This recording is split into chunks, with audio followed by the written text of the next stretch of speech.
we'll start with you, Joe. And then, like 12 months ago, you were thinking that you could potentially land here then.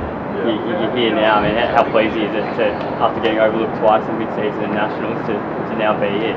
Yeah, it's great. It's pretty surreal, to be honest. I mean, last year it was a bit of a setback mentally to just try and get myself back up and going again, but really stuck at it. Had a good year, I feel, and you know, with the support of the people around me at Falcons and at the VFL here, they've set me up pretty well, and it's obviously worked out, you know, as good as it can get. So yeah, it's been really special. Who was really key at the Cats in doing that? Because obviously you came out of pre-season here and really improved your running. But who was pivotal at the Cats in helping you get to where you are now? Obviously, Mark Corrigan. He's just, you know, his knowledge of the game and the way that he presents it to the boys is just, it's so easy to understand, and he helps us all a lot. But then you've also got Dean Roger, the S&C coach at the VFL program, now helping out with us first year boys. Yeah, he helped me a lot with my running and my general fitness to get me to a point where I was, you know, able to make an impact at a VFL level. So I'd say those two, along with plenty of others, but specifically those two made a large impact. What was your plan B, Joe? Had you sort of, if you weren't drafted, what were you looking at doing in 2025? Yeah, well, I was going to come back here for the VFL and have another crack, sort of have a go there, move into the GFL as well, and then outside of that, maybe do some sort of a TAFE course or work a part or full-time job. So yeah, that balance between those two was probably going to be the plan B. Which GFL clubs, curious to get you got? Yeah, I spoke to Joey's, I spoke to South and Newtown, which are all in their own rights great clubs and have great people running them and right throughout. So I wouldn't say there was really a front runner, but those three specifically were the ones I was looking at. When did you go? No, you go. Just with the mid-season, obviously, had a few clubs interested there, but overlooked again. How difficult was that for you mentally, having already gone through the process 6-8 months ago? It was tough, but in all honesty, it was a bit easier having gone through it 6 months before. And I got to see Will McLaughlin get picked up, which was just unreal for him. So yeah, it wasn't as bad as what people might think it was. It was just another moment sort of lighting the fire and making me work even harder to have a good crack at the end of the year. Having played some VFL, does that, I suppose, condition you for what you're about to run into as a full-time footballer? To a certain extent, yes, but you know, from Falcons to VFL, it's a big jump, and then from VFL to AFL, it's another huge jump. So to a certain point, yes, it's conditioned me, but there'll be lots of things to learn, and then physically as well, there'll be a big side to it. But I think, yeah, it has given me a bit of an edge and sort of an understanding of what can go into more full-time, bigger-bodied footy games. Is there any VFL games particularly where I can match with these guys and can, you know, I'm worthy of a spot in the AFL? Yeah, I mean, I played against a lot of AFL calibre rucks, being Ned Reeves and those types. So they were obviously tough matchups, and going in there, I wasn't expecting to, you know, blow everyone's socks off. But I think my first game against Coburg was really important because, you know, I sort of understood that I can play at this level and I can make a good impact, having been kicked 2 goals, and I think I had 30-something hitouts that game. So I think that sort of put me on the right path and sort of gave me a bit of a confidence boost to show me that I can do it if I just stick to it and work. So what does this mean to you to get this opportunity? Yeah, it's unreal. Like, when I saw my name read out by Geelong, like, I actually couldn't believe it. So yeah, I'll be forever grateful that I get to stay at home, and yeah, it's just 5 minutes down the road, so my parents are probably more happy than me, but yeah, I'm forever grateful. So yeah.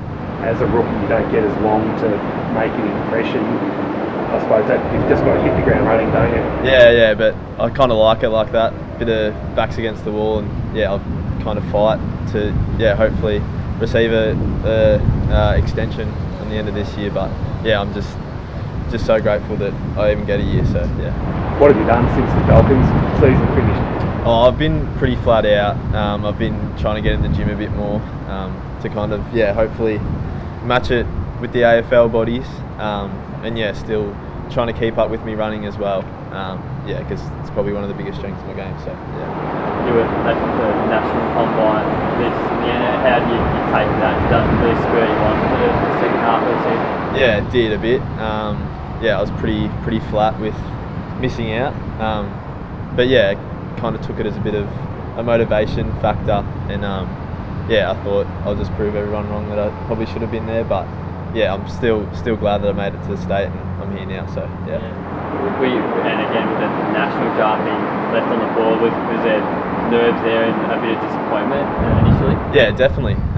Went to bed pretty shattered that night, but yeah, I knew that there was still a day tomorrow, so Friday was my best crack, and yeah, seeing 12th pick Xavier Ivisic, yeah, it was yeah, I can't explain it. So yeah. Did you know the Cats are really keen? They love plucking guys in their own backyard, but did you know that they were one of the clubs who were really keen on you? I knew that if I had an inkling, it was probably out of Geelong and a couple other clubs, but yeah, I knew Geelong was probably my best bet going into Friday, and then yeah, I'm just here now, so I can't believe it. Yeah. What was the weekend like? After you get your name called out? I can't really explain it. It was pretty flat out. A fair bit of celebrating, to say the least. But yeah, my parents set up a good little celebration at home, and yeah, a bunch of people came over, so it was real nice to kind of hear their congratulations. So yeah. Obviously the highs of you and Sammy Lord getting picked up from Geelong Grammar, but also the tragedy that was Trav McComb's death. I mean, how what did he do for your career? Yeah, Trav was one of the greatest blokes I've ever met. I went into his clinic countless amount of times. I don't reckon I paid a cent. So it kind of just shows how much of a great man Trav was. He'd always put me in front of everyone else, like himself. He would, if I ever needed anything, I could go to Trav, and he was always there with open arms. So, and especially for Marley, he was one of my best mates. Like being there, I went over to his house after I heard the news. But it's been obviously very devastating. But it's kind of just we got to stick together and do Trav's legacy some good. So yeah. Joe, what's in the water in Barwon Heads? Ollie, you? Honestly, I couldn't tell you. I wish I could. Something good. It's they have a really good program back at Barwon Heads, and a real tight-knit community with the coaches and the players. Everyone knows how to put their head down and work, but also have a good time. And I think them being able to teach us that balance between, we are just a bunch of guys running around playing footy, but then to also get the job done has been a really good mindset to have, to sort of enjoy every part of it and work hard. So I think that's probably what's helped in the last couple of years for us boys. Zaidfeld Park for you, but I think Ammo's prior to that as well. So two clubs that have had a bit of a hand in your development. Yeah, so I was obviously at Ammo's from like little. I was real young. Did Oz kick there and went all the way through 16s. So most of my development was out at Ammo's, but when came to year 11, Dad was a Bell Park boy, so I was like, might as well move across, represent Dad club. But I only got to play a couple games at Bell Park, but it was still really welcoming, and it was a great club. So Joe, just with your improvement from last year to this year, what were the big things you put in place to improve your game? I think